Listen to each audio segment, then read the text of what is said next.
নমস্কাৰ স্বাগতম এয়া হৈছে প্ৰাইম টাইম 18 ষ্টুডিঅ'ত মই প্ৰাঞ্চল নেপালী খুঁটিত হৈ থকা অবৈধ শিল খননৰ গুৰুতৰ অভিযোগ মুখ্যমন্ত্ৰীক দিলে এগৰাকী মহিলাই নিজৰ গাঁওখন ৰক্ষাৰ স্বাৰ্থত অবৈধ শিল খনন বন্ধ কৰিবলৈ মুখ্যমন্ত্ৰীক কাটৰ আহ্বান জনালে মহিলাগৰাকীয়ে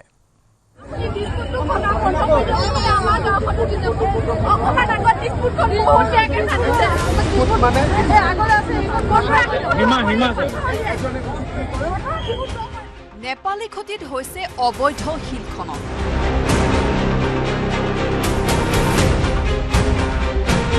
মুখ্যমন্ত্ৰীক নেপালী খুঁটিৰ মহিলাৰ গুৰুতৰ অভিযোগ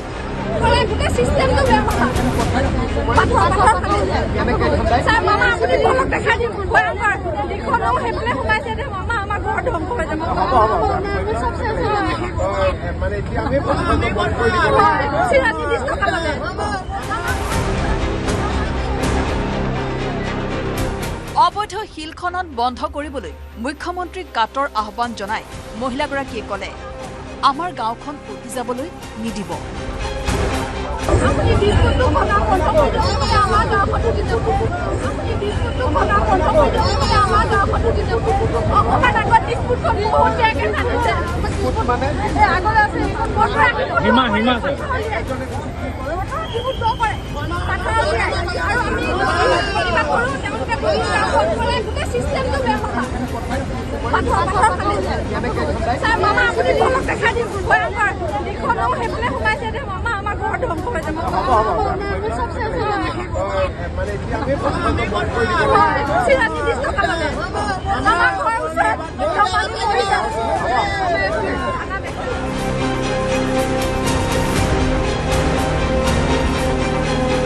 নেপালী খুঁটিৰ অবৈধ শিল খননৰ স্থান বিচাৰি গৈছিল নিউজ 18ৰ সাংবাদিক বিক্ৰম বৰা এইসমূহ দেখা পাইছে এই যিসমূহ পুখুৰী আকাৰত আছে এই যিসমূহ ডাঙৰ ডাঙৰ পুখুৰী আকাৰত আছে এইসমূহ হৈছে শিল খন্দা জেগা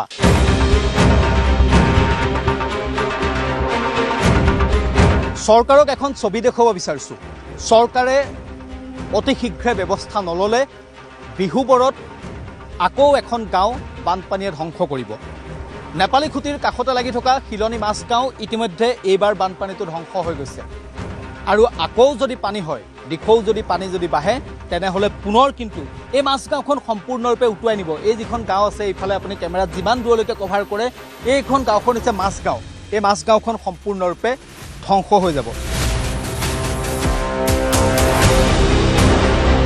ইয়াত শিল খনন চলিছিল এইখন হৈছে দিখৌ নদী কেমেৰাত প্ৰভাস অলপ দেখুৱাই লওক এইখন হৈছে দিখৌ নদী আৰু আমাৰ কেমেৰা পাৰ্চন প্ৰভাস সিং আছে মাথাউৰিটোৰ ওপৰত দিখৌ নদীৰ যিটো মাথাউৰি শিলনী মাছগাঁৱৰ এই মাথাউৰিটোৰ ওপৰত আছে ডাঙৰ কথাটো হ'ল যে বিগত 5-6 বছৰ ধৰি হেনো ইয়াত শিল খনন চলিছিল অবাধ হাৰত শিলৰ খনন চলিছিল কোনো ধৰণৰ নীতি নিয়ম নমনাকৈ মাথাউৰিৰ কাষতে শিল খনন কৰা হৈছিল অবাধ হাৰত শিল খনন কৰা হৈছিল এইসমূহ দেখা পাইছে এই যিসমূহ পুখুৰী আকাৰত আছে এই যিসমূহ ডাঙৰ ডাঙৰ পুখুৰী আকাৰত আছে এইসমূহ হৈছে শিল খন্দা জেগা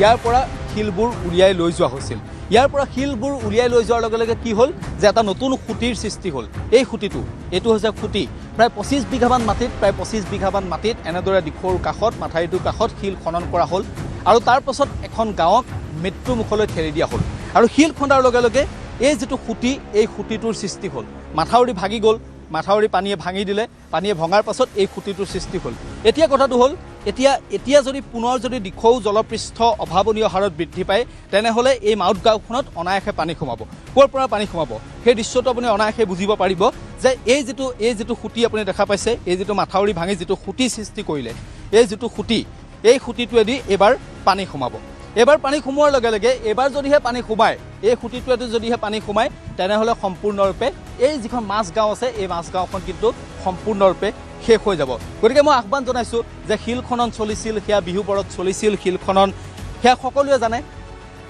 কিন্তু এতিয়া অন্তত পদক্ষেপ গ্ৰহণ কৰাৰ সময় আহি পৰিছে যদিহে চৰকাৰখনে এই কথাবোৰত গুৰুত্ব নিদিয়ে বন বিভাগে এই কথাবোৰত গুৰুত্ব নিদিয়ে তেনেহ'লে কিন্তু অনাগত দিনত এই বিহুবৰ সন্তকত কেইবাখনো গাঁৱৰ বাবে এটা ভয়াবহ কিন্তু সংকট আহিব ইতিমধ্যে সংকট তেওঁলোকৰ হৈ গ'ল আহি গ'ল তেওঁলোকৰ গাঁওখন শেষ হৈ গ'ল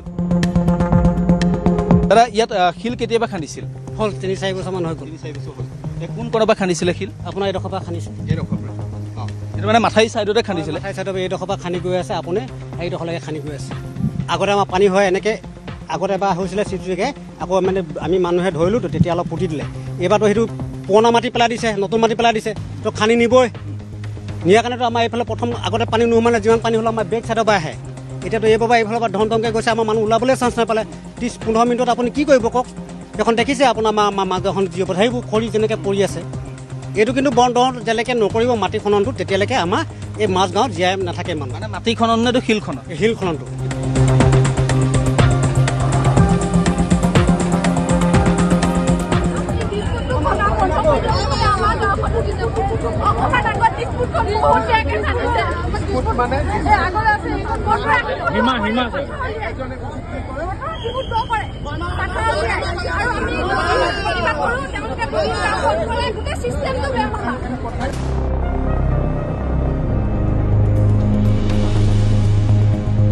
জলসম্পদ মন্ত্ৰীগৰাকীয়ে এই মাথাউৰিটো চাওক, মাথাউৰিটো হয় এইটো, এই মাথাউৰিটো এবাৰ চাব, চৰকাৰখনে গুৰুত্ব দিয়ক যে ইয়াত প্ৰকৃততে হৈছিল কি, কি ধৰণে খন্দা হৈছিল।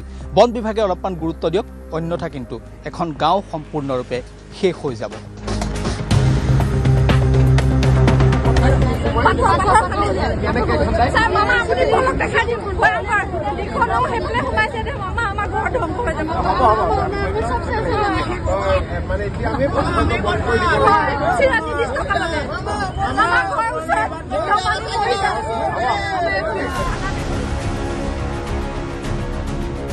ভিডিঅ' জাৰ্নেলিষ্ট প্ৰভাস সিঙৰ সৈতে নেপালী খুঁটিৰ পৰা নবুল কোঁৱৰৰ সহযোগত বিক্ৰম বৰাৰ report, news 18 Assam north east.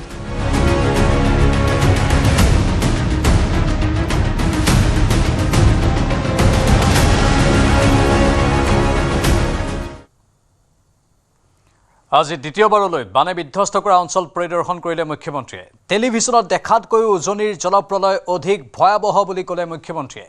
বন্যাৰ্তৰ সৈতে মত বিনিময় কৰি সকলো সহায়ৰ আশ্বাস মুখ্যমন্ত্ৰীৰ। খুব বেয়া অৱস্থা, টেলিভিছনত দেখাতকৈও বেয়া অৱস্থা। মই ৰাইজৰ সহায়ৰ বাবে যিমান কৰিব লাগে ইমান কৰিম।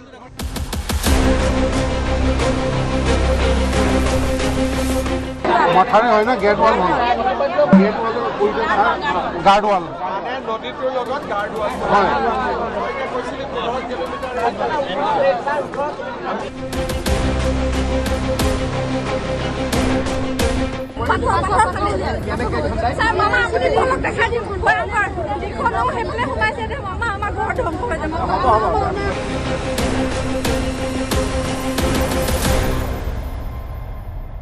টেলিভিছনত দেখাতকৈ অধিক ভয়াৱহ উজনিৰ জলপ্ৰলয়।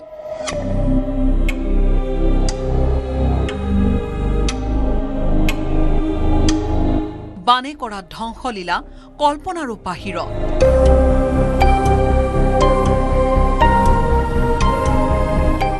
নাজিৰা জলপ্ৰলয়ক লৈ মন্তব্য মুখ্যমন্ত্ৰী ডক্টৰ হিমন্ত বিশ্ব শৰ্মাৰ। Devastation is beyond imagination. It is a huge devastation. Whatever we have seen in television, it is more than that. So we'll try to help people completely. Whatever is possible from the government side, we will extend all cooperation. বানে বিধ্বস্ত কৰা নাজিৰাৰ নেপালী খুঁটি চন্তকত সোমবাৰে উপস্থিত হয় মুখ্যমন্ত্ৰী doctor Himanta Biswa Sarma. ট্ৰেক্টৰত উঠি বন্যাৰ্তৰ কাষত উপস্থিত হয় মুখ্যমন্ত্ৰী ডক্টৰ হিমন্ত বিশ্ব শৰ্মা। মুখ্যমন্ত্ৰীক কাষত পাই বানাক্ৰান্তই কৈ গৈছে দুখ দুৰ্দশাৰ কথা। এখন গাৰ্ডৱাল দিবলৈ মুখ্যমন্ত্ৰীক অনুৰোধ জনালে বানপীড়িতই। কাৰ ঘৰত কিমান গৰু গ'ল এটা লিষ্ট বনাবি।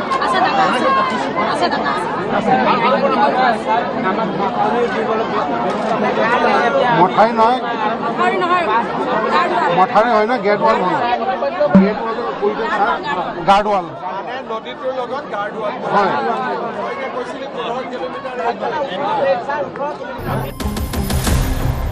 মামা শিল খন্দা বন্ধ কৰি দিয়ক, নহলে আমাৰ গাঁওখনো উটি যাব। দিখৌ নৈ সেইফালে সোমাইছে, আমাৰ ঘৰো ধ্বংস হৈ যাব। এনেদৰে নেপালী খুঁটি লৈ যোৱা মুখ্যমন্ত্ৰী কাটৰ অনুৰোধ এগৰাকী মহিলাৰ।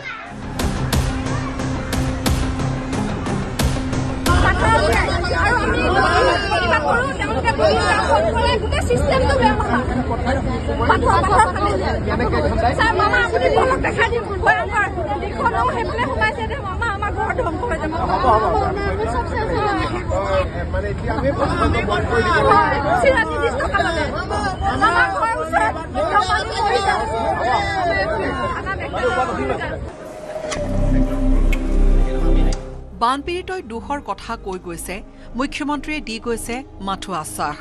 মুখ্যমন্ত্ৰীৰ মুখত এটাই কথা, চিন্তা নকৰিব, সকলো ঠিক কৰি দিম। গোটেইখিনি মই নিজে চাইছো, খুব বেয়া অৱস্থা, টেলিভিশ্যনত দেখাতকৈও বেয়া অৱস্থা। মই ৰাইজৰ সহায়ৰ বাবে যিমান কৰিব লাগে ইমান কৰিম। নাজিৰাৰ সুন্দৰ পুখুৰী ৰজাপুলতো উপস্থিত হৈ বানাক্ৰান্তৰ সৈতে মত বিনিময় কৰিলে মুখ্যমন্ত্ৰী ডক্টৰ হিমন্ত বিশ্ব শৰ্মাই। সকলোকে পাৰ্যমানে সহায় কৰাৰ আশ্বাস মুখ্যমন্ত্ৰীৰ। বান বিভীষিকাৰ ভয়াৱহ ছবি দেখি মুখ্যমন্ত্ৰীও বাক্ৰুদ্ধ। এতিয়া বানপীড়িতক দিয়া আশ্বাস পালন কৰাটোৱে মুখ্যমন্ত্ৰীৰ সন্মুখত প্ৰত্যাহ্বানপূৰ্ণ। ভিডিঅ' জাৰ্নেলিষ্ট প্ৰভা সিঙৰ সৈতে বিক্ৰম বৰাৰ সহযোগত bureau' report, news 18 Assam north east.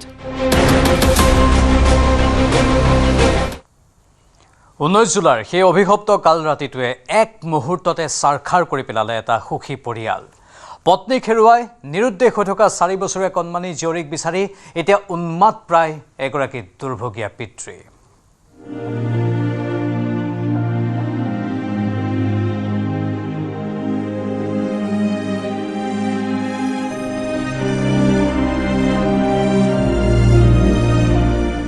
এখন ফ্যামিলি আছিলে,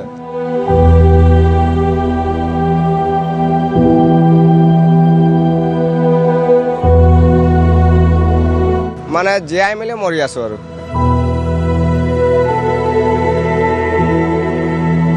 মই শেষ হৈ গলো, মোৰ একো নাথাকিল।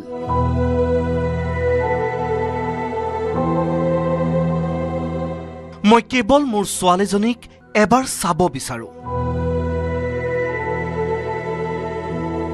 এখন ফ্যামিলি আছিলে, ফ্যামিলি ধৰক মই তাৰ কাৰণে মই গোটেইখিনি সংসাৰৰ লগত মই যুঁজি আছিলোঁ, কিন্তু আজি হেতিয়ে নাই।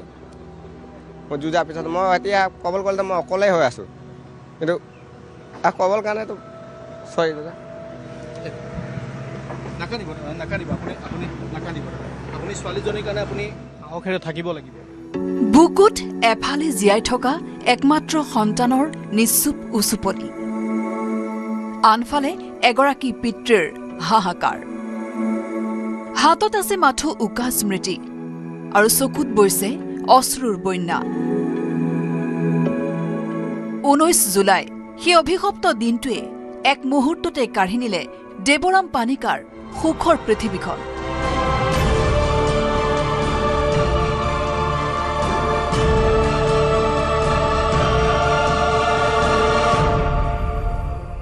বানৰ সংহাৰী ঢৌৱে উটুৱাই লৈ গৈছিল পত্নী আৰু 4 বছৰীয়া কণমানিজনীক। বান শুকোৱাৰ পাছত উদ্ধাৰ হ'ল পত্নীৰ মৃতদেহ, কিন্তু আজিলৈকে সন্ধান নোলাল 4 বছৰীয়া মৰমৰ কণমানি ৰাধিকা পানিকাৰ। কথম্পে প্ৰাণ ৰক্ষা পৰা আনগৰাকী কণমানিক বুকুত বান্ধি এতিয়া নেপালী খুঁটিত উন্মাদৰ দৰে ঘূৰি ফুৰিছে দুৰ্ভগীয়া দেৱৰাম। প্ৰতিটো মুহূৰ্ততে তেওঁ বিচাৰি ফুৰিছে সৰু জীয়ৰী ৰাধিকাক।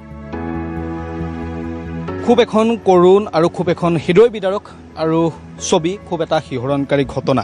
নাজিৰা, শিমলুগুৰি, শিৱসাগৰ য'তে ত'তে তেওঁ মাত্ৰ এই কণমানিজনীক লগত লৈ তেওঁ ইজনী কণমানিক বিচাৰি ফুৰিছে, ৰাধিকা পানিকাক বিচাৰি ফুৰিছে, কিন্তু এতিয়ালৈকে কোনো খবৰ নাই।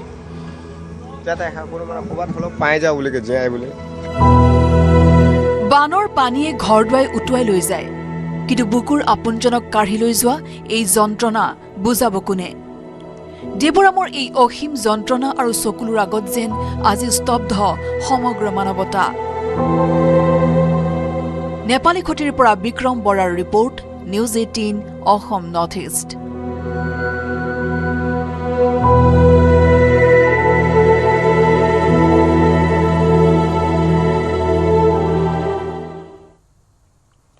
নেপালী খুটিত এগৰাকী দুৰ্ভগীয়া স্বামীৰ হিয়া ভগা কান্দোন 16 দিনে পত্নীক বিচাৰি হাহাকাৰ কৰিছে শিৱেশ্বৰ কৰ্মকাৰে বানৰ খুটত দুৰ্ভগীয়া লোকজনৰ সৈতে একেলগে উঠি গৈছিল পত্নী তিলেশ্বৰী কৰ্মকাৰ নিজক কিবাকৈ বচালে যদিও শিৱেশ্বৰ কৰ্মকাৰে উদ্ধাৰ কৰিব নোৱাৰিলে পত্নীক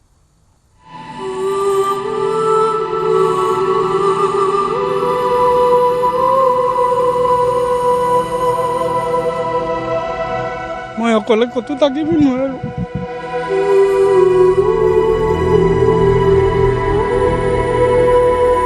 অকলে ক'ৰবাত বহিলে মোক বহুত ভাল মানুহ আছিলে মই কৈছোঁ কম কি 7 জনমতো তাইক আৰু পোৱাটো মোৰ আশা নাই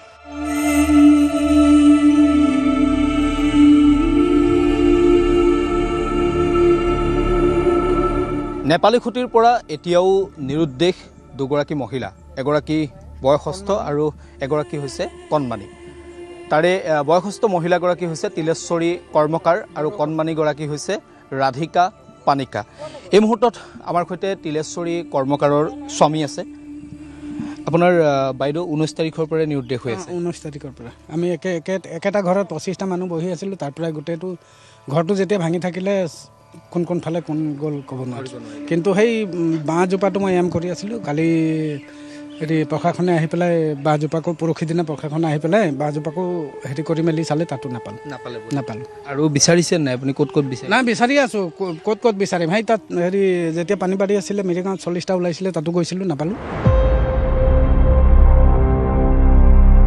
আপুনি এটা বিচাৰি আছে বাইদেউ বিচাৰিয়ে আছোঁ আৰু ক'তনো বিচাৰি যাম ডাইৰেক্ট আমি 25টা মানুহ যেতিয়া বহি আছিলোঁ তাৰ পৰাই সন্ধানহীন হৈছেতো আৰু ক'ব নোৱাৰিছোঁ আৰু আপোনাৰ ঘৰটোতে 25টা মানুহ বহি আছে একেটা ঘৰতে মোৰ ঘৰটোত নহয় মোৰ পানিকা ভাইটিৰ ঘৰটোত বহি আছিলোঁ 25টা মানুহ তাৰপিছত তেতিয়াই বাইদেউ উঠি গ'ল তেতিয়া সিও আছিলে গোটেইকেইটাই উঠি গ'লোঁ একেবাৰে গোটেইকেইটা উঠি গ'লোঁ যেতিয়া বাঁহজোপাটোত হেঁতি গ'ল মই মানে গছ এজোপাত ধৰি পেলাই ৰৈ গ'লোঁ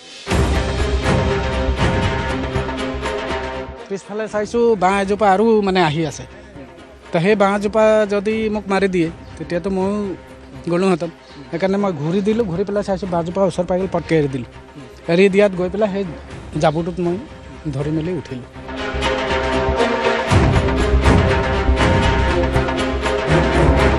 আকৌ সেই যেতিয়া 25জন মানুহ আছিল 25জন মানুহ একেলগে উঠি গৈছিল তাৰে প্ৰায়খিনি বাচিলে 4জন খালী মহিলা তিনিগৰাকী আৰু কণমানি এজনী উঠি গৈছে কোন আছিলে নামকেইটা কওকচোন তিলেশ্বৰী বড়ো কৰ্মকাৰ তাৰপাছত দীপালী পানিকাক পাইছে ন না পোৱাটো পালে স্মৃতি পানিকাকো পাইছে আৰু ৰাধিকা পানিকাক পোৱা নাই আৰু মানে তিলেশ্বৰী বড়ো কৰ্মকাৰ হঠাৎ পানী আহি গৈছে হঠাৎ বেলেগ ডিজাইন সেইটো পানীটোৰ একো কথা ক'ব নোৱাৰিম সেই পানীটো মই নৈৰ পৰা ডাইৰেক্ট গৈ আছোঁ মোৰ পিছে ইমান পানী গৈ আছে যেনেকৈ মোক খেদিছে কোনোবাই সেনেকৈ মানে ইমান গৈ আছে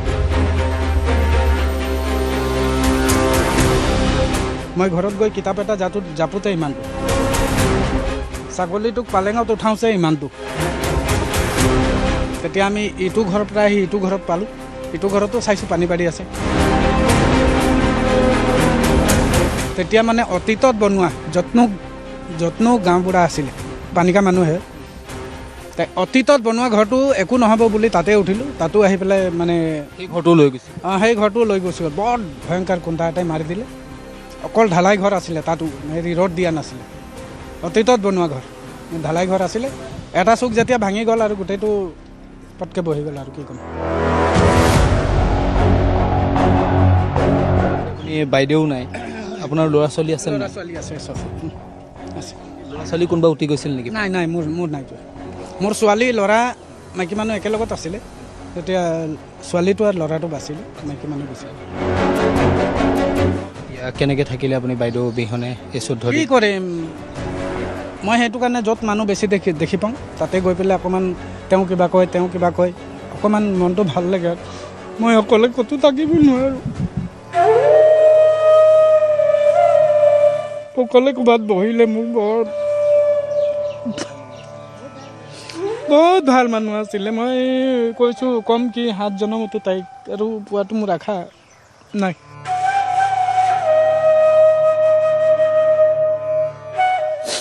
বহুত মানুহ বহুত ভাল আছিলে সৰুক কেনেকৈ কথা ক'ব লাগে ডাঙৰক কেনেকৈ ক'ব লাগে কাক বা যদি ধমকিও দিয়ে সেইটো ধমকি নহয় সেনেকুৱা টাইপৰ আছিলে বহুত ভাল আছিলে তাৰ ভালৰ মানে ভাষা নাই আৰু ক'ব পৰা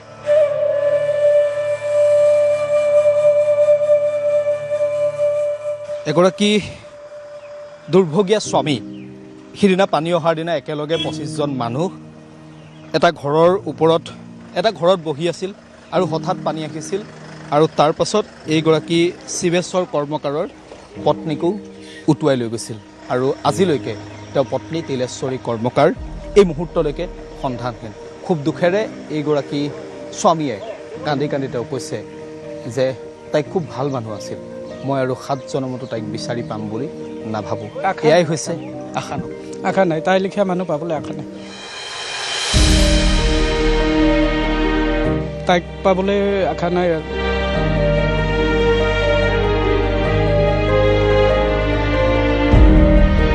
ক'ব নোৱাৰিছোঁ তাক ক'ব পৰা ভাষাও নাই মোৰ নাকানিব উপায় নাই এইটো পৰিস্থিতি আৰু নোৱাৰিছোঁ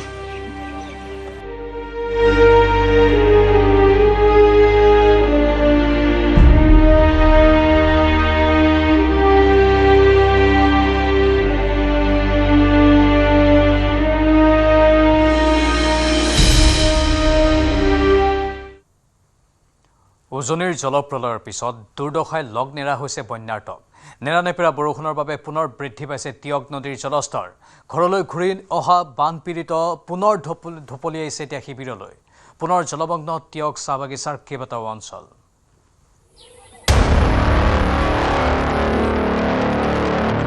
ঘৰলৈ ঘূৰি অহা বানপীড়িত পুনৰ শিবিৰলৈ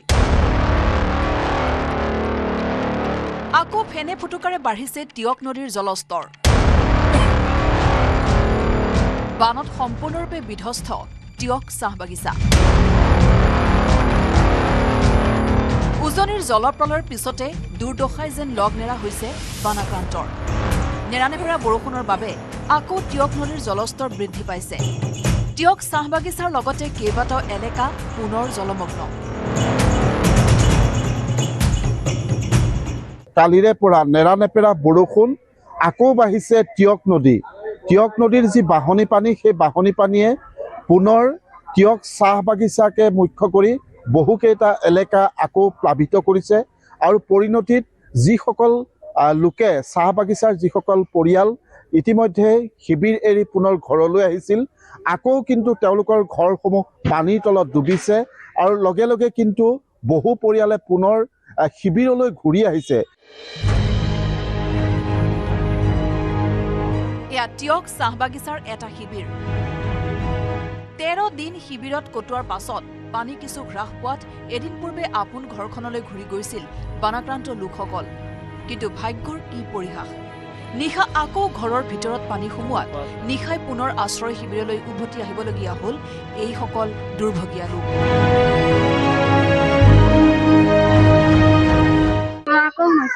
থাকিব পৰা অৱস্থাত নাই টিয়ক নদী বাঢ়িছে টিয়ক নদী বাঢ়িছে মানে ঘৰৰ ভিতৰত পুৰা বোকা হৈছে আকৌ পানী বাঢ়ি গৈছে মানে 2 দিনমান শুকাইছিলে আকৌ পানীটো বাঢ়ি যোৱাৰ কাৰণে এতিয়া সোমাব পৰা অৱস্থাত নাই মানে তাত থাকিব নোৱাৰি আমাৰ ঘৰটো গোটেই সোমালে ছাগলী গৰু চব নিলে আকৌ এইফালে পালেঙৰ কাপোৰকেইটা গোটেই পানীত পৰি তিতি আছে আমাক একো নালাগে আমাক ঘৰখন লাগে প্ৰলয়ংকৰী বানত ঘৰৰ সকলো সামগ্ৰীৰ লগতে পশুধনসমূহো উটি গ'ল এতিয়াও ঘৰৰ ভিতৰত একাঠু পৰ্যন্ত পানী বানত সম্পূৰ্ণৰূপে নষ্ট হ'ল মেট্ৰিক শিক্ষাৰ্থীৰ কিতাপ পত্ৰ ল'ৰা মেট্ৰিক দিব তাৰ কিতাপ পত্ৰ সব শেষ হৈ গ'ল টেবুল কিটা লুট খাই গ'ল পানী সোমালে য'ত দলি মাৰিছে কিতাপ কিটা পানীত উতলি গৈছে বাহিৰলৈ দৰ্জাটো মেলিলে চব বস্তু ওলাই যায় এনেকৈ অৱস্থা হৈ গৈছে আমাৰ ল'ৰাও কিতাপ চিতাপ যেনেকৈ উটুৱাই লৈয়ে গ'ল আৰু পৰি গ'ল তেতিয়া বোকাত কি হ'ব এইকেইটা ল'ৰা মোৰো ল'ৰা চব মেট্ৰিক দিব আপোনাৰ মেট্ৰিক দিব ল'ৰা সিহঁতৰ এতিয়া কিতাপ পত্ৰ নাই নাই আৰু মোৰ ল'ৰাটো কিতাপ পত্ৰ চব আজি স্কুল খোলাও তাই ল'ৰাটো কৈছে মা মোৰ কিতাপ পত্ৰ নাই যে মই কেনেকে স্কুল যাম বোলে মোৰ বোলে কিতাপ মোৰ স্কুল যাবলৈ মন গৈছে বহিও নাই কিতাপো নাই চব উঠুৱাই লৈ গ'ল মই কেনেকে স্কুল যাম বোলে এইখন স্কুল চৰকাৰী স্কুলত পঢ়ে এতিয়া এইসকল বানাক্ৰান্ত ৰাইজৰ চৰকাৰলৈ এটাই অনুৰোধ যাতে তেওঁলোকৰ বাবে এটা ঘৰ সাজি দিয়ে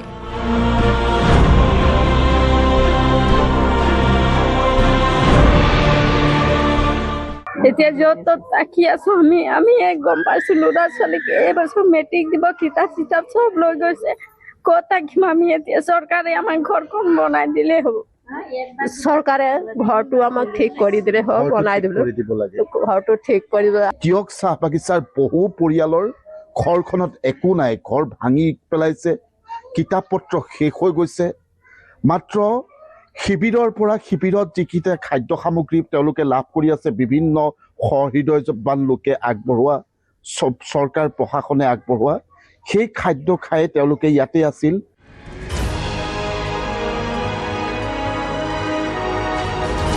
টিয়কৰ পৰা দিগন্ত হাজৰিকাৰ report news 18 Assam north east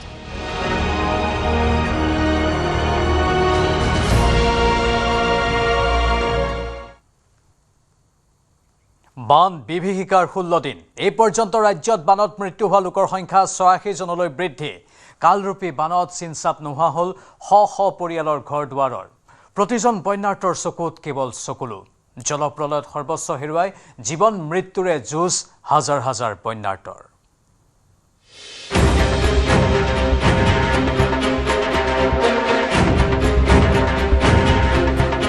বান বিভীষিকাৰ 16 দিন পাৰ হ'ল জীৱন মৃত্যুৰ সৈতে যুঁজ হাজাৰ হাজাৰ বন্যাৰ্তৰ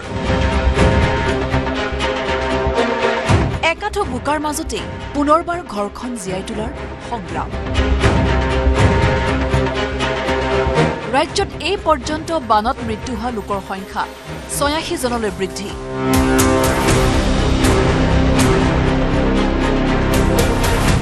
বানে ধুই যোৱা অঞ্চলৰ চৌদিশে এতিয়া কৰুণ ছবি কালৰূপ বানত চিনচাপ নোহোৱা হ'ল শ শ পৰিয়ালৰ ঘৰ দুৱাৰ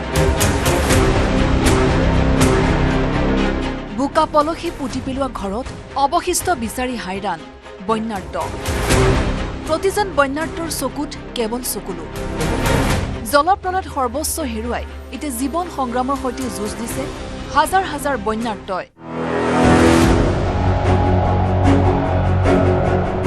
বানত আত্মীয় স্বজনক হেৰুৱাৰ লগতে সপোনৰ ঘৰখন নিমিষতে হৈ পৰিল ধানবান অভাৱনীয় ক্ষতিৰ সন্মুখীন হৈ জীয়াই থকাৰ ইচ্ছা কোনো নোহোৱা হৈ গ'ল বানপীড়িতৰ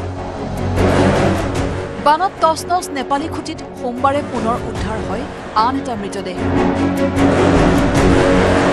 বাঁহ আৰু জাবৰৰ মাজত স্থানীয় লোকে উদ্ধাৰ কৰে মৃতদেহটো ৰাজ্যত বানত এই পৰ্যন্ত প্ৰাণ হেৰুৱাইছে 86 গৰাকী লোকে জলপ্ৰলয়ত বহুজন নিৰুদ্দেশ হৈ থকাৰ বিপৰীতে এতিয়াও কণ কণ শিশুসকলক লৈ আশ্ৰয় শিবিৰত যন্ত্ৰণা কাটৰ সময় কটাইছে হাজাৰ হাজাৰ বানপীড়িত লোকে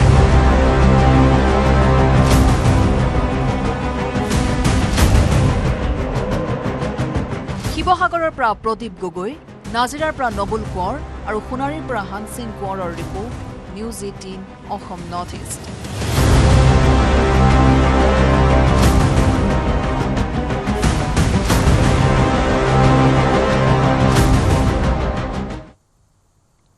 এতিয়া চাৱা হওক টপ হেডলাইন্স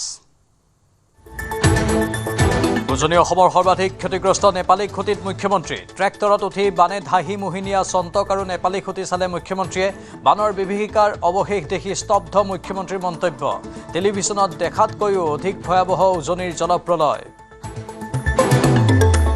নেপালী খুঁটিত বানে উটুৱাই নিয়া পত্নী আৰু 4 বছৰীয়া কণমানিক বিচাৰি দুৰ্ভগীয়া পিতৃ দেৱৰাম পানিকাৰ ক্ৰন্দন 19 জুলাইৰ কাল সন্ধিয়া অহা দিখৌৰ বানে পত্নীৰ সৈতে উটুৱাই লৈ গৈছিল কণমানি জীয়ৰীক নেপালী খুঁটিতেই 16 দিনে পত্নীক বিচাৰি হাহাকাৰ কৰি ফুৰিছে শিৱেশ্বৰ কৰ্মকাৰে একেলগে উঠি যোৱা পত্নীক বচাব নোৱাৰাৰ শোকত দগ্ধ শিৱেশ্বৰ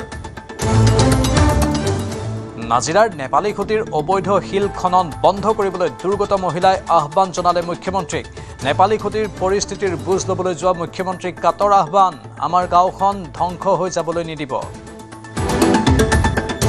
নেপালী খুঁটিত পলসৰ মাজত ওলাল আৰু এটা মৃতদেহ এক্সকেভেটৰেৰে পলস আঁতৰাওঁতে ওলাল মৃতদেহটো ইয়াকে ধৰি উজনি অসমৰ জলপ্ৰলয়ত মৃত্যু হোৱা লোকৰ সংখ্যা বৃদ্ধি 86 জনলৈ ধেমাজিত ঘনে ঘনে সলনি হৈছে জীয়াঢলৰ খুঁটি জীয়াঢলৰ বানত বিধ্বস্ত হোৱা অঞ্চল পৰিদৰ্শন কৰে শিক্ষামন্ত্ৰী ৰণোজ পেগুৱে জীয়াঢলে ভাঙি নিয়া মথাউৰিটো তৎকালে নিৰ্মাণ কৰিবলৈ জলসম্পদ বিভাগক নিৰ্দেশ মন্ত্ৰীগৰাকীৰ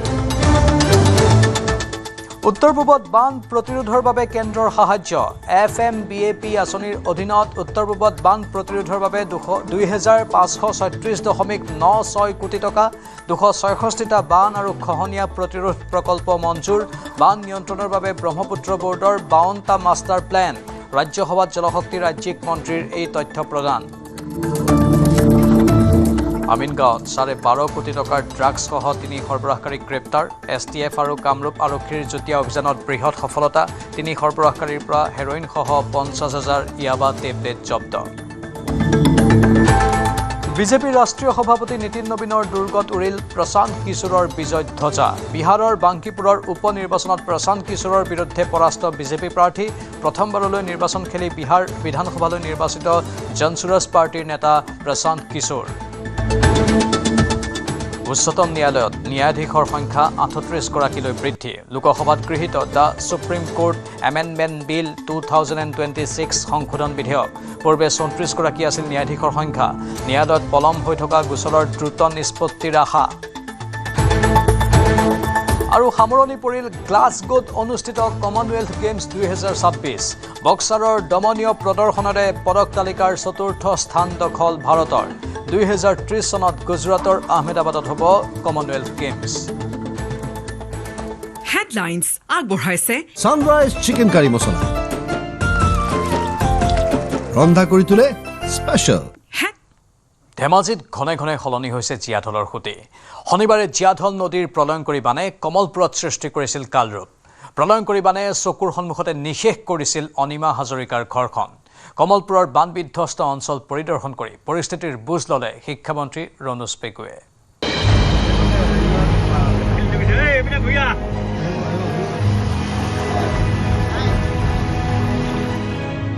ঘনে ঘনে সলনি হৈছে জীয়াঢলৰ খুঁটি খুঁটি সলনি হৈছে জীয়াঢলৰ আমি যি স্থানত আছোঁ এয়া এই যে জীয়াঢলৰ এটা খুঁটি বৈ গৈ আছে এয়া কোনো নদী নাছিল ইয়াত আচলতে সম্পূৰ্ণ এয়া আচলতে নিজৰ ভোগ দখলীকৃত তেওঁলোকৰ মাটি আছিল কিন্তু সেই নদী মাটিৰ ওপৰেদি ইতিমধ্যে জীয়াঢলৰ এটা খুঁটি বৈ যোৱা পৰিলক্ষিত হৈছে শনিবাৰে ধেমাজিৰ কমলপুৰলৈ কালৰূপ ধৰি আহিছিল জীয়াঢলৰ বান জীয়াঢলৰ বানত বিধ্বস্ত হোৱা অঞ্চল পৰিদৰ্শন কৰে শিক্ষামন্ত্ৰী ৰণোজ পেগুৱে জীয়াঢলে ভাঙি নিয়া মাথাউৰিটো তৎকালে নিৰ্মাণ কৰিবলৈ জলসম্পদ বিভাগক দিয়ে নিৰ্দেশনা জীয়াঢলৰ প্ৰলয়ংকাৰী বানে কমলপুৰৰ ধৰ্মপুৰৰ অনিমা হাজৰিকাৰ ঘৰখন চকুৰ সন্মুখতে নিশেষ কৰিছিল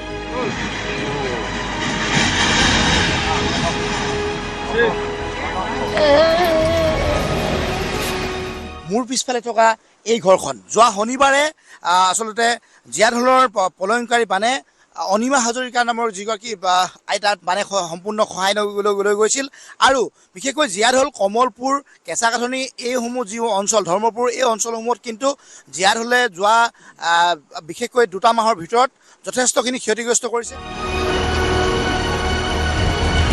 দেওবাৰে বিজেপি কৰ্মী মনোজ কুমাৰ চুতীয়াই অনিমা হাজৰিকাক 3 কঠা মাটিও প্ৰদান কৰিছিল শিক্ষামন্ত্ৰী ৰণোজ পেগুৱে অনিমা হাজৰিকাৰ ঘৰটো নিৰ্মাণ কৰি দিয়াৰ দিয়ে আশ্বাস আৰু তেওঁলোকক পুনৰ সংস্থাপিত কৰাৰ জিলা প্ৰশাসনে ব্যৱস্থা কৰিছে আৰু ইয়াতে ৰাইজেও তেওঁক সহায় সহযোগিতা কৰিছে। আমাৰ এই সতীৰ্থ এজনে তেওঁৰ মনোজ দত্ত তেওঁ নিজৰ মাটি এটুকুৰা তেওঁ দান কৰিছে, গতিকে নতুন মাটিত পৰিয়ালটো পুনৰ সংস্থাপিত হ'ব। ঘৰ বনোৱাৰ ব্যৱস্থাটো তেখেতলোকে আমাৰ এতিয়া দলীয় কাৰ্যকৰ্তা আছে, আমাৰ গাঁৱৰ ওচৰ পাজৰৰ মানুহ সকলোৱে লাগি পিনি ঘৰ বনোৱাৰ ব্যৱস্থাটো কৰিছে। ধেমাজিৰ পৰা Mon Bikash Borgohain, news 18 Assam north east.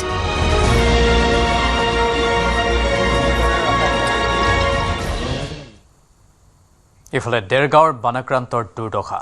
শুকান ঠাইৰ অভাৱত পথৰ ওপৰতেই মৃতকৰ তিলনি পাতিবলগীয়া হ'ল পৰিয়ালে। গেলাবিল নৈৰ বাঢ়নি পানীয়ে তছনছ কৰি যোৱা বালিডুবা অঞ্চলৰ এক দুখ লগা দৃশ্য দেখুৱাব বিচাৰিছোঁ। চাৰিওফালে পানী, ৰাজপথতে পাতিবলৈ বাধ্য হ'ল পিতৃৰ তিলনি।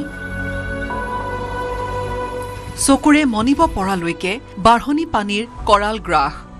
দেৰগাঁৱৰ বালিডুবা অঞ্চলত গেলাবিল নদীৰ কালৰূপৰ সন্মুখত থানবান হৈ পৰিল এখন সংসাৰ। অহা যোৱা কৰা সুঁতিবোৰ পানী ডুব গৈছে। নিজৰ বুলি ক'বলৈ থকা ভেটিটো এতিয়া পানীৰ তলত। এনে পৰিস্থিতিত পিতৃৰ বিয়োগত দিশহাৰা হৈ পৰিল 7 বছৰীয়া এটি অবুজন শিশু। যি বয়সত পিতৃৰ হাতত ধৰি পৃথিৱীখন চোৱাৰ কথা আছিল, সেই বয়সতে বগা সাজ পিন্ধি পিতৃৰ মুখাগ্নি কৰিব লগা হ'ল এটি কণমানিয়ে। বানপানীটো হোৱাটো হৈ গ'ল, কিন্তু তথাপিও আজি এই ৰাস্তাৰ ওপৰত তিলনি কৰিবলগীয়া হৈছে। 23টা দিনে যুঁজি তেওঁৰ দেউতাক ঢুকাল। আৰু এতিয়া আৰু মই এটাই ভাবোঁ, যিটো পৰিয়াল আছে, থাকি যোৱা পৰিয়ালটো, কণমানি শিশুটো আছে আৰু অসুস্থ মাক আছে আৰু তেওঁৰ মৃতকৰ পত্নী আছে, আৰু বানপানীয়ে তেওঁলোকৰ সম্পূৰ্ণ পাকঘৰ আৰু বাৰাণ্ডাখন খহাই নিলে। মই সেইকাৰণে সহায় কৰিবলৈ আমাৰ স্থানীয় বিধায়ক মৃদুল দত্ত ছাৰক আৰু অনুৰোধ কৰিছোঁ। কিন্তু দুৰ্ভাগ্যই লগ এৰা নাই পৰিয়ালটোৰ।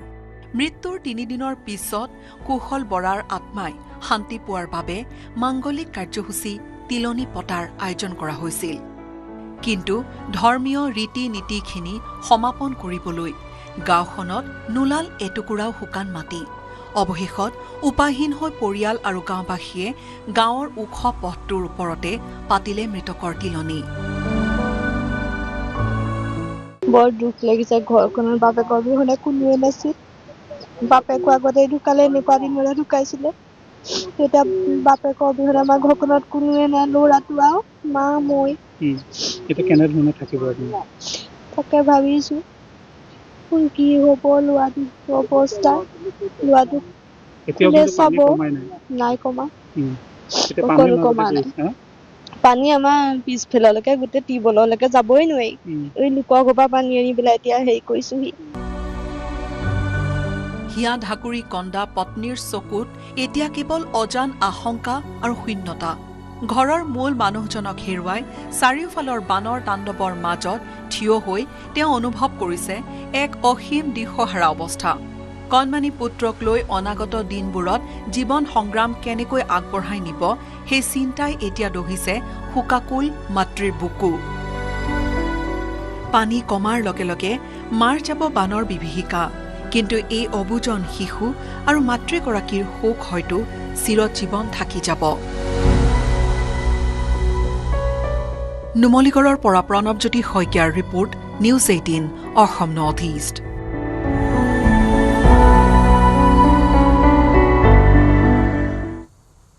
বোকাৰ মাজেৰে গামবুট পিন্ধি বানপীড়িতৰ খবৰ ল'লে প্ৰদেশ কংগ্ৰেছৰ সভাপতি গৌৰৱ গগৈ আৰু প্ৰাক্তন বিধায়ক দেৱব্ৰত শইকীয়াই। নেপালী খুঁটিৰ লগতে নাজিৰাৰ মাজগাঁৱৰ আশ্ৰয় শিবিৰতো বানাক্ৰান্তৰ অভাৱ অভিযোগৰ বুজ লয় গৌৰৱ গগৈয়ে।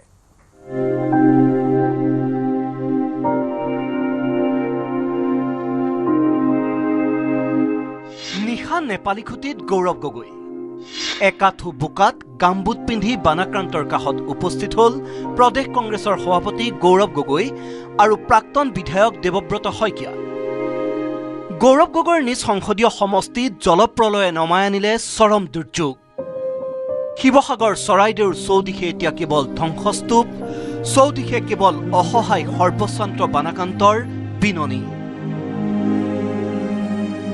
ঘৰ দুৱাৰ ধন জন সকলো হেৰুৱাই এটা পষেকে চৰম দুৰ্দশাৰ সন্মুখীন হোৱা নিজ সমষ্টিৰ বানাকান্ত ৰাইজৰ কাষত দেওবাৰে উপস্থিত হ'ল গৌৰৱ গগৈ।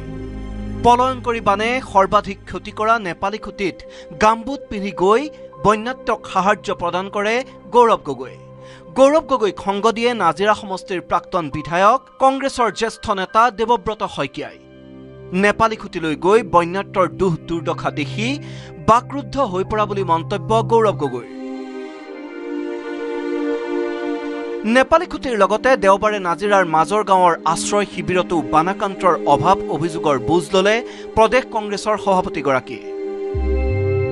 এই কঠিন সময়ত বান বিধ্বস্ত ৰাইজৰ পুনৰ সংস্থাপনৰ বাবে সকলোকে একেলগ হ'বলৈ আহ্বান জনায় গৌৰৱ গগৈয়ে।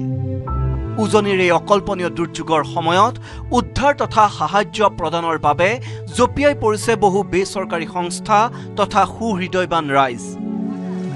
দুৰ্দশাগ্ৰস্ত প্ৰতিটো অঞ্চলত একাঠো বোকা পানী খচকি গৈ ৰাইজক সহায় কৰিছে চৰকাৰৰ ৪-৫ গৰাকী মন্ত্ৰীৰ লগতে স্থানীয় বিধায়কসকলে।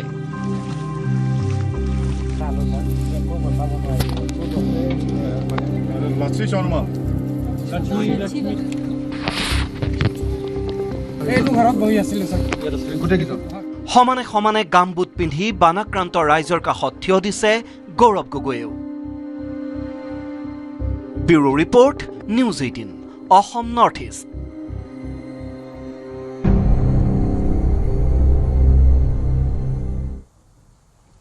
বানাক্ৰান্তলৈ 15,000কৈ আৰ্থিক সাহায্য আজি প্ৰদান কৰিলে মুখ্যমন্ত্ৰী ডক্টৰ হিমন্ত বিশ্ব শৰ্মাই। 75,000 বানপীড়িত পৰিয়াললৈ আৰ্থিক সকাহ ৰাজ্য চৰকাৰৰ। বান শিবিৰত থকা বন্যাৰ্থক অতিৰিক্ত সাহায্য দিয়াৰ কথা ঘোষণা কৰিলে মুখ্যমন্ত্ৰীয়ে। শীঘ্ৰেই হ'ব স্থায়ী ক্ষতিৰ জৰীপ, এই কথা জনালে মুখ্যমন্ত্ৰীগৰাকীয়ে।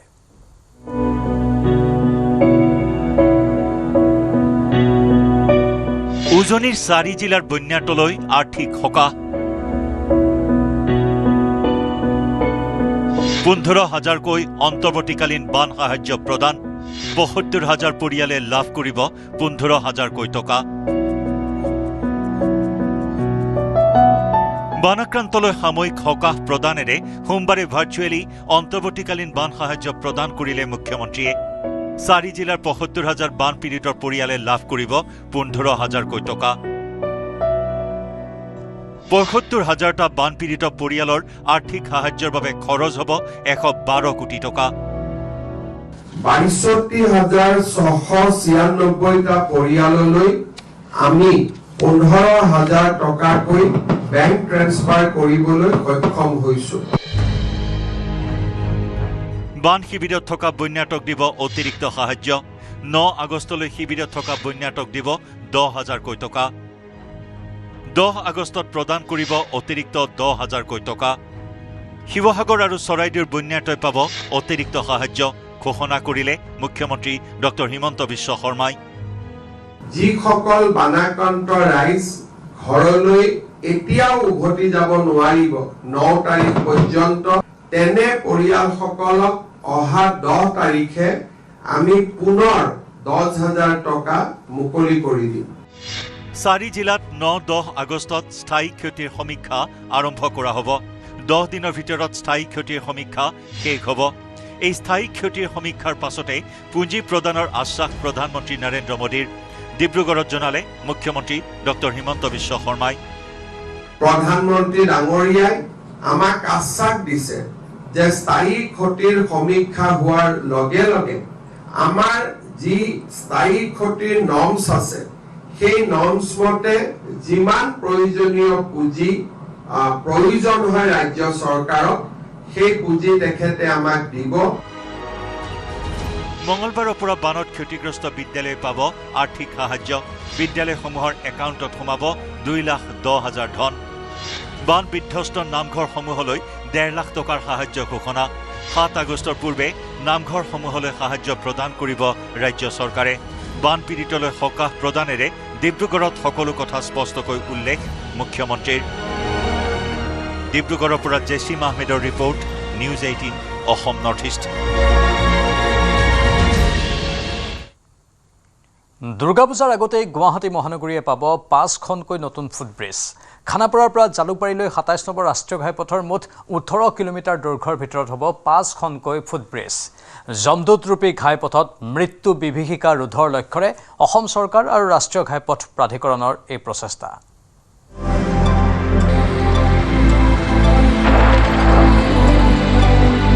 কিলোমিটাৰ 5খন ফুটব্ৰিজ। খানাপাৰাৰ পৰা জালুকবাৰী 27 নম্বৰ ৰাষ্ট্ৰীয় ঘাইপথত হ'ব 5খন ফুটব্ৰিজ। যমদূতৰূপী ঘাইপথত মৃত্যু বিভীষিকা ৰোধৰ লক্ষ্য। 35 কোটি টকাৰ ব্যয়েৰে মহানগৰত নতুন ফুটব্ৰিজ। খানাপাৰাৰ পৰা জালুকবাৰীলৈ মুঠ 18 কিলোমিটাৰ দৈৰ্ঘ্যৰ ৰাষ্ট্ৰীয় ঘাইপথত হ'ব 5খনকৈ নতুন ফুটব্ৰিজ। ৰাষ্ট্ৰীয় ঘাইপথ প্ৰাধিকৰণ আৰু অসম চৰকাৰৰ ঐকান্তিক প্ৰচেষ্টাৰে অতি ব্যস্ত পথছোৱাত নিয়মীয়মান অৱস্থাত আছে 5খনকৈ ফুটব্ৰিজ। প্ৰায় 35 কোটি টকা ব্যয়েৰে দ্ৰুতগতিত চলিছে ফুটব্ৰিজ নিৰ্মাণৰ কাম। ইতিমধ্যে সম্পূৰ্ণ হৈ উঠিছে 50% কাম। মহানগৰীৰ মাজেৰে যোৱা 27 নম্বৰ ৰাষ্ট্ৰীয় ঘাইপথত প্ৰথমবাৰৰ বাবে নিৰ্মাণ হ'ব ফুটব্ৰিজ অৰ্থাৎ পদপথ সেতু। এই পদপথ সেতু নিৰ্মাণৰ বাবে 5টা স্থান নিৰ্ধাৰণ কৰা হৈছিল আৰু প্ৰায় 50% কাম কাজ সম্পূৰ্ণ হৈছে। এই 5টা স্থানৰ ভিতৰত মই উপস্থিত থকা স্থান হৈছে 3 নম্বৰ স্থান অৰ্থাৎ মধ্যস্থান। দীৰ্ঘদিনে গুৱাহাটীৰ ব্যস্ততাপূৰ্ণ এই পথটোত নিতৌ সংঘটিত হৈ আহিছে ইটোৰ পিছত আনটো দুৰ্ঘটনা। 4 লেনযুক্ত পথছোৱাৰে তীব্ৰ গতিৰে পাৰ হোৱা বাহনৰ খুন্দাত প্ৰাণ হেৰুৱাইছে বহুকেইজন নিৰীহ লোকে। ৰাস্তা পাৰ হ'বলৈ খোজোতেই তীব্ৰগতিৰ বাহনে মহতিয়াই থৈ গৈছে বহুকেইজন লোকক। পথ দুৰ্ঘটনাত নিৰীহ লোকৰ মৃত্যুৰ সংখ্যা ৰোধিবলৈ প্ৰচেষ্টা হাতত লৈছে ৰাজ্য চৰকাৰ আৰু NHAI। ইতিমধ্যে আগবাঢ়িছে ফুটব্ৰিজ কেইখনৰ নিৰ্মাণৰ কাম। 2025 বৰ্ষতেই নিৰ্মাণৰ কাম আৰম্ভ হৈ চলিত বৰ্ষৰ জুলাই মাহত নিৰ্মাণ কাৰ্য শেষ হোৱাৰ কথা আছিল ফুটব্ৰিজ কেইখনৰ। অৱশ্যে জুলাই মাহত নিৰ্মাণ সম্পূৰ্ণ নহ'লেও দুৰ্গা পূজাৰ পূৰ্বে নিৰ্মাণ কাৰ্য সম্পূৰ্ণ হ'ব বুলি জনাইছে ৰাষ্ট্ৰীয় ঘাইপথ প্ৰাধিকৰণে। NHAI কৰ্তৃপক্ষই জনোৱা অনুসৰি 2026 চনৰ জুলাই মাহতে এই পদপথ কিন্তু নিৰ্মাণৰ কাম কাজ সম্পূৰ্ণ হ'ব লাগিছিলে, কিন্তু জুলাই মাহত সম্পূৰ্ণ নহ'ল। প্ৰায় 50% কাম কাজ সম্পূৰ্ণ হৈছে। এই 5খন দলঙৰ ভিতৰত যদি মই জালুকবাৰীৰ পৰা খানাপাৰা ট্ৰেকৰ কথা উল্লেখ কৰি দিওঁ তেতিয়াহ'লে উল্লেখ কৰিব লাগিব প্ৰথমখন জালুকবাৰীৰ দিশৰ পৰা আহিলে তেতেলিয়াত পাব, দ্বিতীয়খন পাব এক্সেল কেয়াৰ যিখন এক্সেল এপ'ল' হস্পিটেল আছে তাৰ সমীপত, আৰু তৃতীয়খন পাব মই উপস্থিত থকা স্থান কটাবাৰী বা গড়চুকৰ মাজত। চতুৰ্থখন থাকিব সৰুসজাই ষ্টেডিয়ামৰ সন্মুখত যিখন অৰ্জুন ভোগেশ্বৰ বৰুৱা ক্ৰীড়া প্ৰকল্পৰ সন্মুখভাগত, আৰু পঞ্চমখন তথা অন্তিমখন যদি জালুকবাৰী দিশৰ পৰা যোৱাৰ ভিতৰত কোৱা হয় সেইখন থাকিব লালমাটি গেম ভিলেজৰ সন্মুখত। উল্লেখ্য যে ইতিমধ্যে পথছোৱা নিৰ্মাণত থকা আসোঁৱাহসমূহ দূৰ কৰিবলৈ তৎপৰ হৈছে ঘাইপথ প্ৰাধিকৰণ। ওখ কৰা হৈছে পথৰ মাজত থকা ডিভাইডাৰ, পথৰ কাষত স্থাপন কৰা হৈছে ষ্ট্ৰীট লাইট। বশিষ্ঠৰ পৰা Utpal Haloi, news 18 Assam north east. ONGC আৰু অইল ইণ্ডিয়া লিমিটেডৰ সহযোগত বান নিষ্কাশন প্ৰক্ৰিয়া অধিক ত্বৰান্বিত কৰাৰ উদ্দেশ্যে অনা হৈছে অত্যাধুনিক মেচিনাৰী। মাজনিশা 2 বজাত ONGCৰ কণ্ট্ৰল ৰুমত উপস্থিত হৈ মেচিনাৰীসমূহৰ স্থাপন, পৰিচালনা আৰু পানী নিষ্কাশন কাৰ্যসূচীৰ অগ্ৰগতিৰ বুজ লয় মন্ত্ৰী বিমল বৰাই। শিৱসাগৰত জোৰদাৰ গতিত চলিছে পানী নিষ্কাশন। অত্যাধুনিক উপায়েৰে উলিয়াই দিয়া হৈছে মিনিটত 24,000 লিটাৰ পানী। মন্ত্ৰী বিমল বৰাৰ নেতৃত্বত ONGCয়ে কৰিছে এই পানী নিষ্কাশন। অইল ONGCয়ে আনিছে পানী নিষ্কাশনৰ অত্যাধুনিক যন্ত্ৰ। দিখৌ দিচাং দৰিকাৰ ভয়ংকৰ প্ৰলয়ৰ পাছত এতিয়া শিৱসাগৰত চলিছে পানী নিষ্কাশন প্ৰক্ৰিয়া। মন্ত্ৰী বিমল বৰাৰ নেতৃত্বত জোৰদাৰ গতিত উৰে নিশা চলিছে পানী নিষ্কাশনৰ কাম। স্লুইচ গেটত জমা হোৱা মেটেকা আঁতৰাই পানী নিষ্কাশন কৰাত জলসম্পদ বিভাগ, অইল আৰু ONGCৰ কৰ্মীক নেতৃত্ব দিছে মন্ত্ৰী বিমল বৰাই। এই দৃশ্য দিচাংমুখৰ অফলাৰ ৰৌমাৰী স্লুইচ গেটৰ। নিশা 12 বজাতো এইদৰে স্লুইচ গেটত জমা হৈ পানী পাৰ হোৱাত বাধা দিয়া মেটেকা আঁতৰোৱাত ব্যস্ত বহুকেইজন কৰ্মী। ফেচবুক লাইভযোগে পানী নিষ্কাশন প্ৰক্ৰিয়াৰ দৃশ্য প্ৰচাৰ কৰে মন্ত্ৰী বিমল বৰাই। এই নিৰ্দিষ্ট অঞ্চলটোৰ প্ৰায় 2 কিলোমিটাৰ আঁতৰলৈ দেখা গৈছে কেৱল মেটেকা। এটা বিস্তীৰ্ণ অঞ্চল মেটেকাৰে ভৰি পৰাৰ ফলত আবদ্ধ হৈ পৰিছে পানী। পানী ওলাই যাব নোৱাৰাৰ বাবেই এতিয়াও পানীৰ তলত শিৱসাগৰৰ বহু সংখ্যক লোকৰ ঘৰ। প্লাবিত বহুকেইটা গুৰুত্বপূৰ্ণ পথ পানী আবদ্ধ হৈ থকাৰ বাবে শিবিৰ এৰি ঘৰলৈ যাব পৰা নাই বহু বন্যাৰ্ত এনেস্থলত অতি প্ৰয়োজনীয় হৈ পৰিছে পানী নিষ্কাশন সেয়ে এতিয়া ক্ষিপ্ৰ গতিৰে পানী নিষ্কাশনত মনোনিৱেশ কৰিছে মন্ত্ৰী বিধায়কে আদি কৰি সংশ্লিষ্ট বিভাগে এই বান সমস্যাটোৰ সমাধানৰ ক্ষেত্ৰত বহুত ডাঙৰ কিবা এফেক্ট পৰিব বুলি ভবা নাই কিন্তু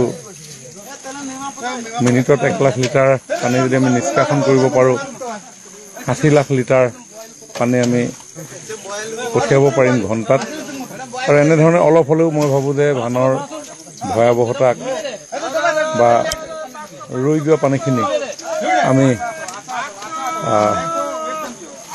উলিয়াই পঠিয়াব পাৰিম আৰু এই কামত নিৰন্তৰভাৱে ৱাটাৰ ৰিচোৰ্চ ডিপাৰ্টমেণ্টে কাম কৰি আছে শিৱসাগৰত ডি ৱাটাৰিং পদ্ধতি অৱলম্বনেৰে পানী আঁতৰোৱাৰ ব্যৱস্থা কৰিছে চৰকাৰে ডি ৱাটাৰিং যন্ত্ৰৰে নিষ্কাশন কৰা হৈছে মিনিটত 24,000 লিটাৰ পানী আজি দিনৰ ভাগত এইখিনি পৰিদৰ্শন কৰোঁতে আমি অনুভৱ কৰিছিলোঁ যে ছুইচ গেটেদি গৈ থকা পানীখিনিৰ উপৰিও আমি অতিৰিক্তভাৱে কিবা ডি ৱাটাৰিং প্ৰচেছেৰে পানীখিনি আমি বাহিৰলৈ পঠিয়াব পাৰোঁ নেকি আৰু আমাৰ সেই চিন্তাক বাস্তৱায়িত কৰিবৰ কাৰণে প্ৰয়াস কৰিছিলোঁ ONGCয়ে যোগান ধৰা কেইবাটাও অত্যাধুনিক যন্ত্ৰৰ সহায়ত মিনিটত 1 লাখ লিটাৰ পানী নিষ্কাশনৰ লক্ষ্য প্ৰশাসনৰ এই কথা সদৰি কৰিলে মন্ত্ৰীজনে এইদৰে এতিয়া পানী নিষ্কাশনৰ যোগেদি প্লাবিত অঞ্চলসমূহ বানমুক্ত কৰাৰ লক্ষ্যৰে হাতে কামে লাগিছে চৰকাৰ প্ৰশাসন শীঘ্ৰেই মেটেকা আঁতৰাই পানী ওলাই যোৱাৰ সুগম পথৰ সৃষ্টি কৰাৰ প্ৰচেষ্টা প্ৰশাসনৰ news desk report news 18 Assam north east ভয়াবহ বানে সৰ্বশান্ত কৰা অসমৰ বান পীড়িতৰ প্ৰতি ৰিলায়েন্স ফাউণ্ডেশ্যনৰ প্ৰতিষ্ঠাপক তথা অধ্যক্ষা নীতা এম আম্বানীয়ে সহমৰ্মিতা প্ৰকাশ কৰিছে লগতে বান পীড়িত পৰিয়ালসমূহক সহায় কৰাৰ উদ্দেশ্যে মুখ্যমন্ত্ৰীৰ সাহায্য পুঁজিলৈ 21 কোটি টকাৰ অনুদান ঘোষণা কৰিছে বানে বিপৰ্যস্ত কৰি তোলা পৰিয়ালসমূহৰ প্ৰতি অন্তৰৰ সমবেদনা জ্ঞাপন কৰি কয় মনত ৰাখিব যে আপোনালোক অকলশৰীয়া নহয় আনহাতে মুখ্যমন্ত্ৰী হিমন্ত বিশ্ব শৰ্মাই ছ'চিয়েল মিডিয়াৰ জৰিয়তে আম্বানী আৰু ৰিলায়েন্স ফাউণ্ডেশ্যনক তেওঁলোকৰ নিৰৱচ্ছিন্ন সমৰ্থন আৰু সাহায্য কাৰ্যসূচীৰ বাবে ধন্যবাদ জ্ঞাপন কৰে মুখ্যমন্ত্ৰী শৰ্মাই ছ'চিয়েল মিডিয়াত ৰিলায়েন্স ফাউণ্ডেশ্যনে অসমৰ সংকটৰ সময়ত সদায় ৰাইজৰ কাষত থিয় দি আহিছে বুলি উল্লেখ কৰে তেওঁ কয় যে কোভিড-19 মহামাৰীৰ জটিল সময়তো ৰিলায়েন্স ফাউণ্ডেশ্যনে অসমৰ ৰাইজক সময় উপযোগী সহায় আগবঢ়াইছিল মুখ্যমন্ত্ৰীগৰাকীয়ে লগতে প্ৰকাশ কৰে যে ৰিলায়েন্স ফাউণ্ডেশ্যনৰ দলে ভিন্ন স্থানত অহৰহ কাম কৰি অহাৰ লগতে জনস্বাস্থ্য সেৱা জৰুৰীকালীন আশ্ৰয় আৰু পশুধনৰ যত্ন লৈ ব্যৱস্থা গ্ৰহণ কৰি আছে অসমৰ ৰাইজৰ প্ৰতি দেখুওৱা এই মৰম আৰু সমৰ্থনৰ বাবে মুখ্যমন্ত্ৰী ডক্টৰ হিমন্ত বিশ্ব শৰ্মাই নীতা আম্বানী তথা ৰিলায়েন্স ফাউণ্ডেশ্যনক আন্তৰিক কৃতজ্ঞতা জ্ঞাপন কৰে শেহতীয়াকৈ উজনি অসমত সৃষ্টি হোৱা বানপানীৰ পাছতে ৰিলায়েন্স ফাউণ্ডেশ্যনে বিভিন্ন খণ্ডত জৰুৰীভাৱে এই সাহায্য কাৰ্যসূচী আৰম্ভ কৰিছিল ইয়াৰ বাবে বিশেষজ্ঞ স্বেচ্ছাসেৱক আৰু প্ৰয়োজনীয় সামগ্ৰী স্থানলৈ প্ৰেৰণ কৰা হয় ৰিলায়েন্স ফাউণ্ডেশ্যনে বিশেষভাৱে আটাইতকৈ বেছি ক্ষতিগ্ৰস্ত শিৱসাগৰ আৰু চৰাইদেউ জিলাৰ অতি দুৰ্বল পৰিয়ালসমূহক সহায়ৰ বাবে বাছনি কৰি লৈছে এয়া আছিল আজিৰ প্ৰাইম টাইম 18 নমস্কাৰ